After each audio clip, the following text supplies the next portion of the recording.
Olá, queridos!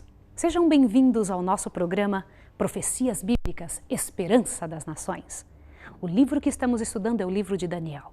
Vá correndo buscar a sua Bíblia para estudarmos juntos esse livro impressionante, cheio de revelações especiais, vindas da mente de Deus, da cabeça de um Deus glorioso, cheio de virtudes, aonde se concentram todas as raios da bondade do Deus eterno. Este Senhor Deus é o Deus que vai falar com você agora. Não se esqueça, nós precisamos orar antes de começar.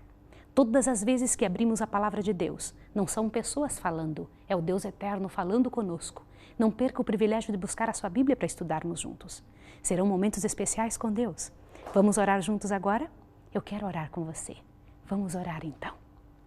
Querido Deus e Pai que estás nos céus, em nome de Jesus Cristo, teu Filho, eu quero te pedir que mais uma vez o Senhor nos abençoe. Que o Senhor abençoe essa pessoa que está estudando conosco em casa. Que anime, Senhor, que enche o coração dela da esperança da eternidade.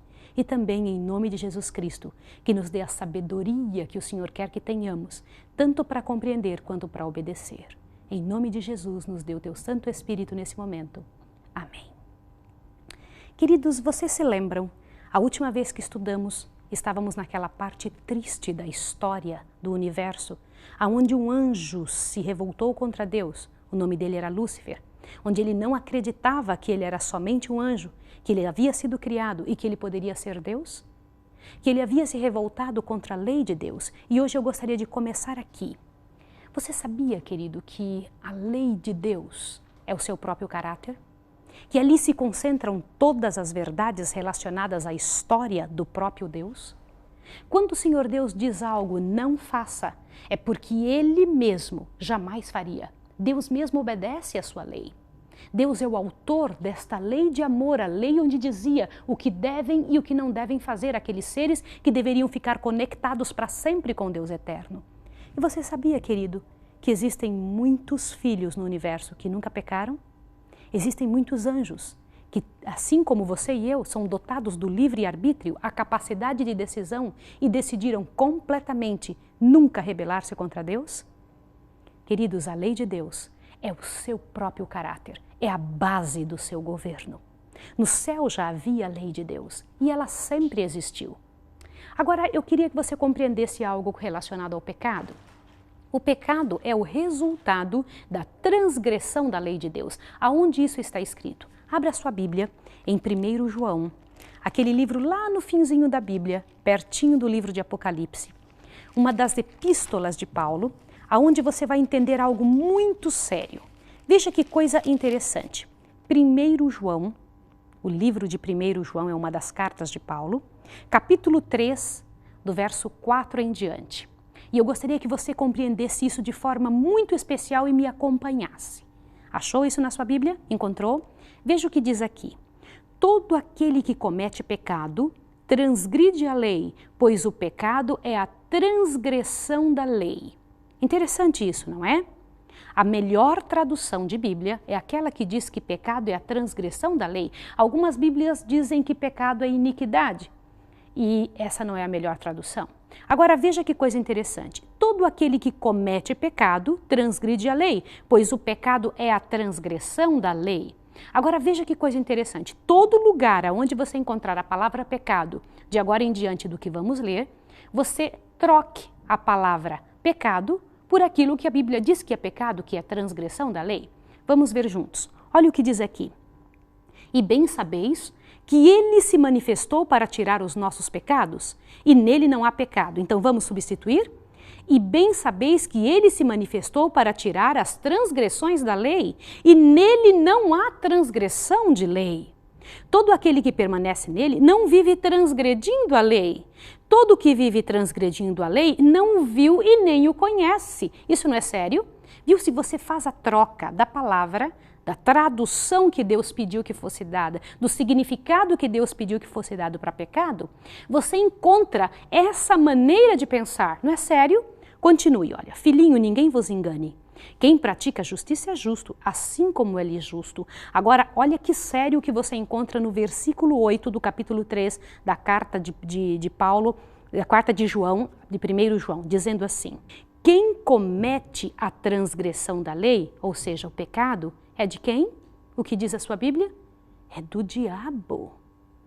Porque o diabo peca desde o princípio, ele transgride a lei desde o princípio. Isso não é coisa séria? Queridos, isso é muito sério. Isso é algo que nós deveríamos pensar. E eu queria que agora você chamasse a sua família e tentasse explicar para a sua família que aquilo que se diz por aí, que transgredir a lei de Deus não é problema nenhum e que o próprio Jesus aboliu a lei, é algo muito sério, uma acusação muito séria que se faz contra Jesus. Porque a palavra de Deus diz que quem comete pecado, ou seja, a transgressão da lei, é do diabo, porque o diabo transgride a lei desde o princípio. E isso é muito sério para que você possa compreender. Quando um filho de Deus compreende a magnitude do que isso quer dizer, compreende por que é tão ofensivo para Deus que alguém transgrida a sua lei. E foi o que Satanás fez desde o início. Volte lá novamente na sua Bíblia para Gênesis capítulo 1. Eu gostaria de te mostrar algo muito sério. Veja que lá no início da Bíblia, naqueles primeiros momentos da história desse planeta onde você e eu vivemos, tudo era perfeito, tudo estava em harmonia. Quando Deus fez o homem, ali em Gênesis capítulo 2, verso 1, veja o que está escrito aqui, ó. Assim os céus e a terra e todos os seus exércitos foram acabados.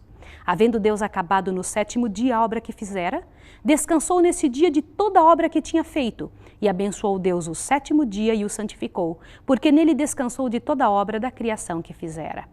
Interessante que Deus, assim que terminou a criação, ele fez a terra em 6 dias e no 7º dia ele criou o dia de descanso para as suas criaturas. Agora perceba algo interessante que você precisa perceber. Dê uma olhadinha. Assim que ele criou Adão e Eva, veja que isso está no capítulo 2, ele deu algumas instruções interessantes para Adão e Eva. Olhe bem, capítulo 2, verso 15. O Senhor tomou o homem e o pôs no jardim do Éden para lavrar e o guardar. Ordenou o Senhor Deus ao homem, dizendo: de toda árvore do jardim comerás livremente, mas da árvore do conhecimento do bem e do mal, dela não comerás, porque no dia em que dela comerdes, certamente morrerás. Esta verdade também era para Adão e Eva. Transgressão da lei de Deus levaria à morte. E se era para nós, seres humanos, esta realidade também o era para Lúcifer e seus anjos, que eles também eram mortais. Mas Lúcifer não queria admitir isso.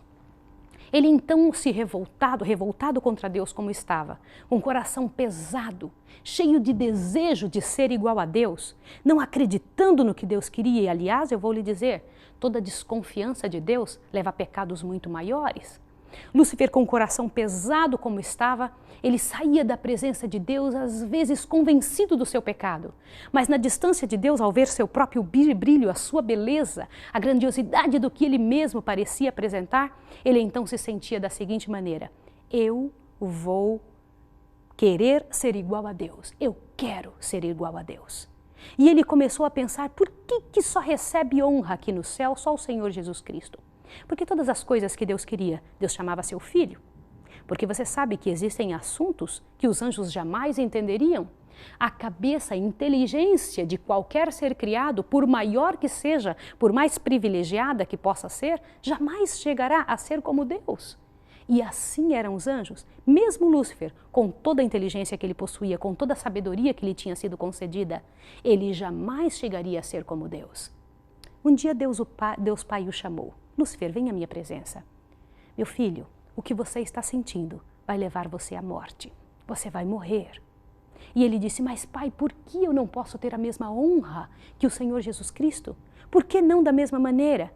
Ele queria ser como Deus. Abre a sua Bíblia em Isaías.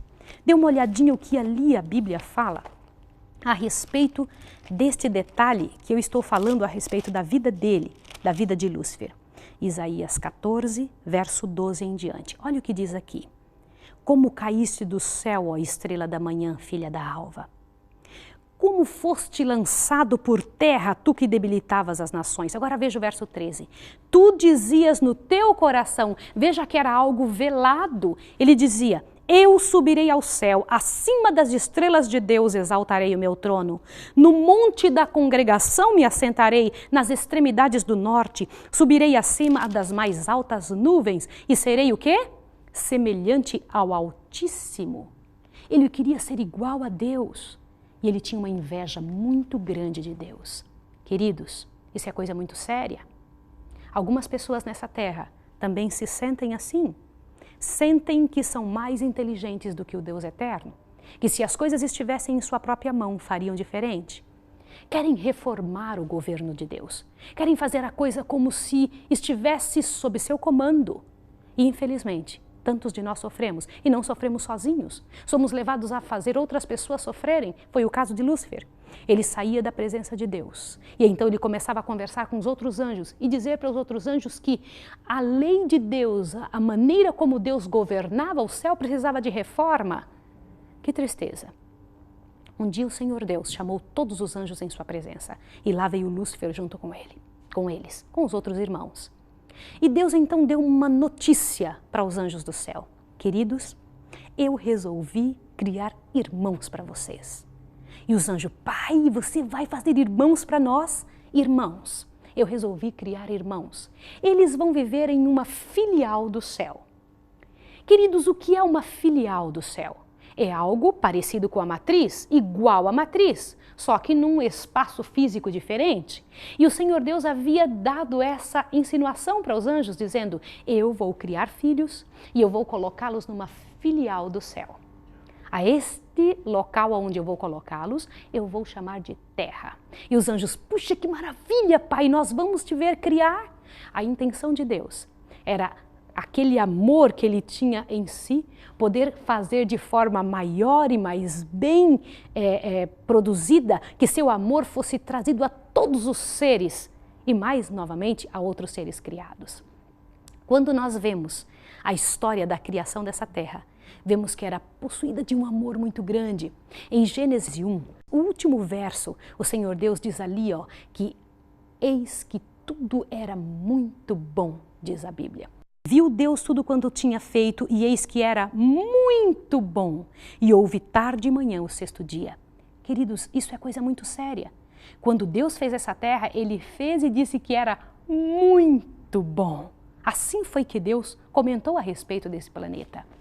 Mas infelizmente, Lúcifer, quando ouviu que Deus haveria de criar, ele começou a pensar, Deus agora compreendeu que eu preciso de um espaço maior. Quem sabe Ele vai chamar a mim para criar? E o Senhor Deus disse, quem eu escolhi para criar todos os seres destas filiais do céu é o meu Filho, Jesus Cristo. Todos os anjos devem ter aplaudido, ficado muito felizes naquele momento, muito felizes e cantado. Como a própria Bíblia diz em Jó que todos os filhos de Deus cantaram e rejubilaram quando Deus estava criando essa terra, quando o Senhor Jesus Cristo estava criando essa terra onde você e eu vivemos. No entanto, Lúcifer, no seu coração, sentiu uma inveja e um ódio muito grande de Jesus. E saiu da presença de Deus angustiado, dizendo, nunca mais eu me curvo perante a presença de Jesus. Ele gostaria que ele tivesse sido chamado a criar este planeta, a criar os outros filhos de Deus. E ele saiu então na presença dos outros anjos com a seguinte sugestão, se estes filhos que o Pai vai criar podem viver sozinhos, por que é que nós não podemos? Queridos, e foi neste momento que algo sério começou a acontecer. O pecado nunca se vicia, judia e machuca somente de uma pessoa. Lúcifer começou a ter adeptos, outros anjos que começaram a pensar como ele. E ele então, como queria o governo do céu para si, agora ele estava sugerindo aos anjos que ele pudesse ser o governador deles. E aqueles anjos então, ouvindo Lúcifer, disseram, eu quero que você governe sobre nós. Nós queremos que você governe sobre nós. E Lúcifer então prometia um espaço, um local, um governo onde não precisasse lei. Não se precisa guardar lei alguma. Veja que ele peca desde o princípio, ele transgride a lei desde o princípio. Ele sempre foi sublevado contra a lei de Deus, sempre foi revoltado contra as ordens claras e explícitas do Senhor. Deus sabia disso? Quando Lúcifer estava sentindo isso? Claro que sabia.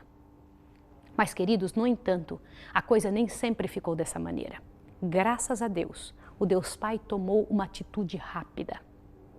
Ele chamou todos os anjos na sua presença, aquela quantidade de anjos que estava do lado de Lúcifer, e era uma boa parte dos anjos do céu.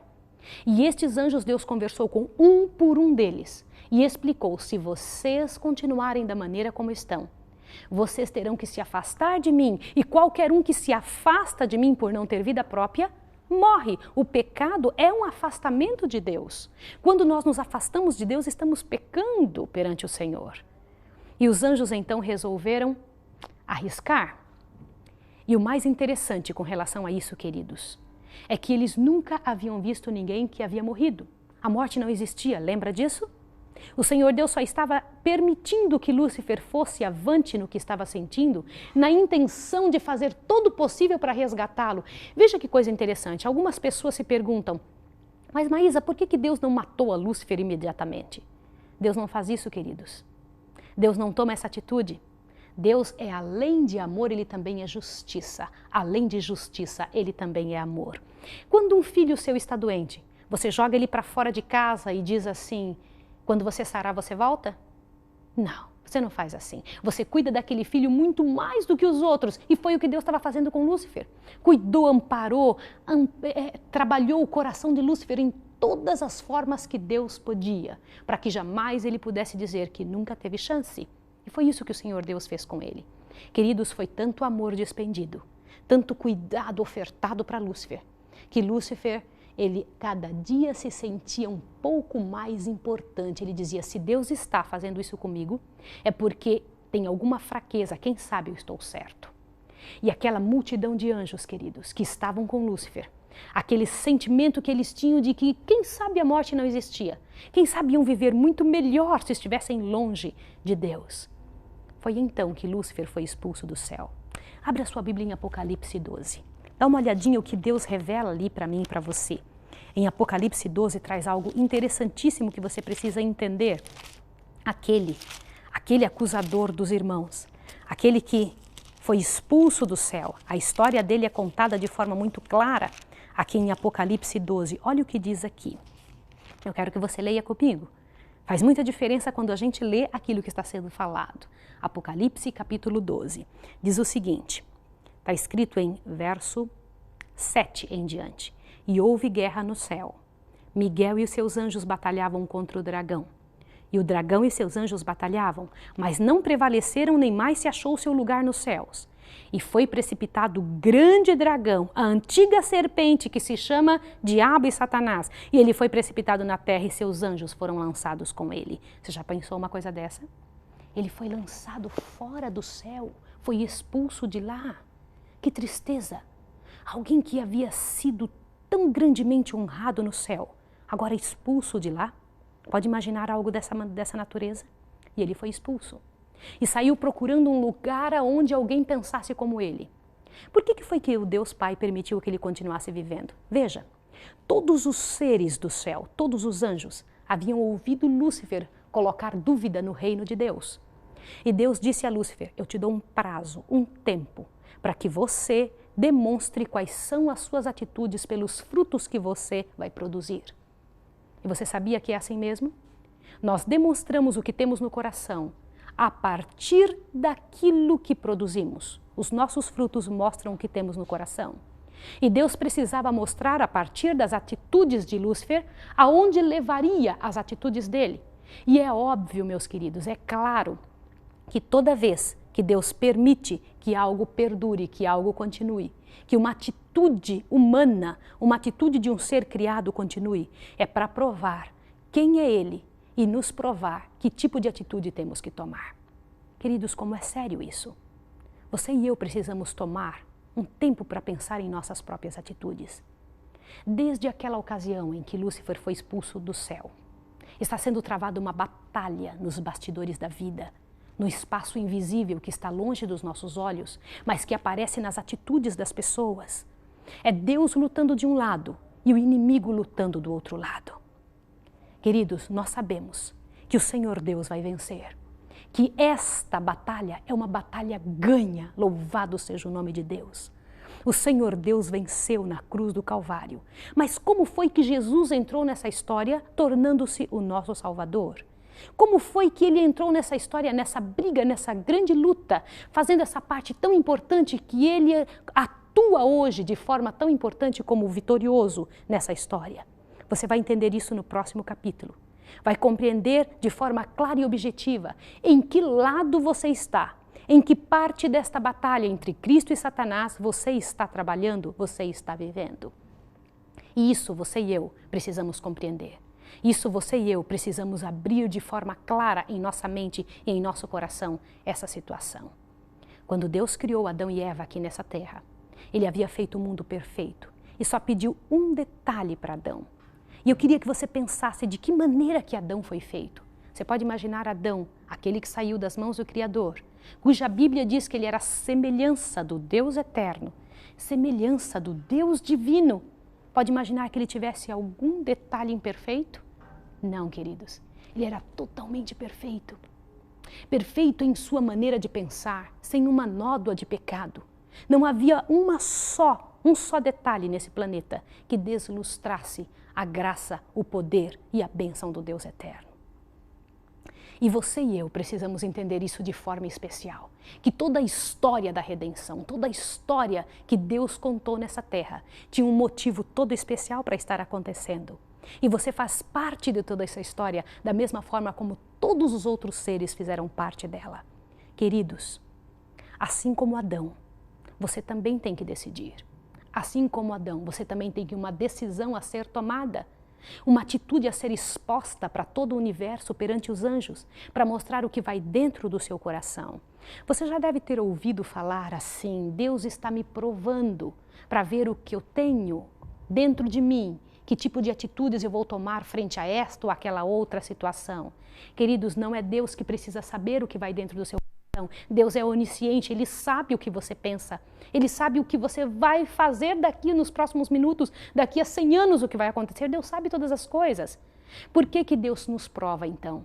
É para mostrar para os outros filhos dele o que realmente nós pensamos, quem realmente nós somos.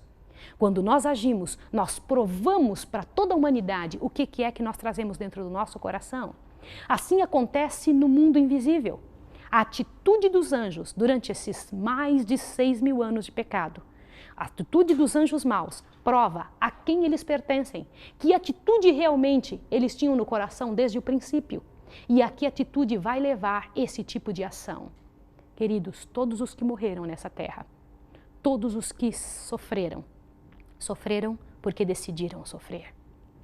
E hoje você tem a oportunidade de fazer diferente, de modificar a sua história, de pedir a Deus que te abençoe.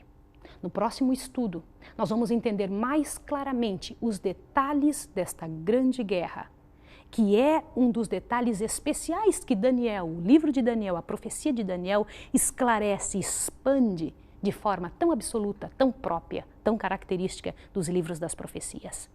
Nesse momento eu quero orar com você.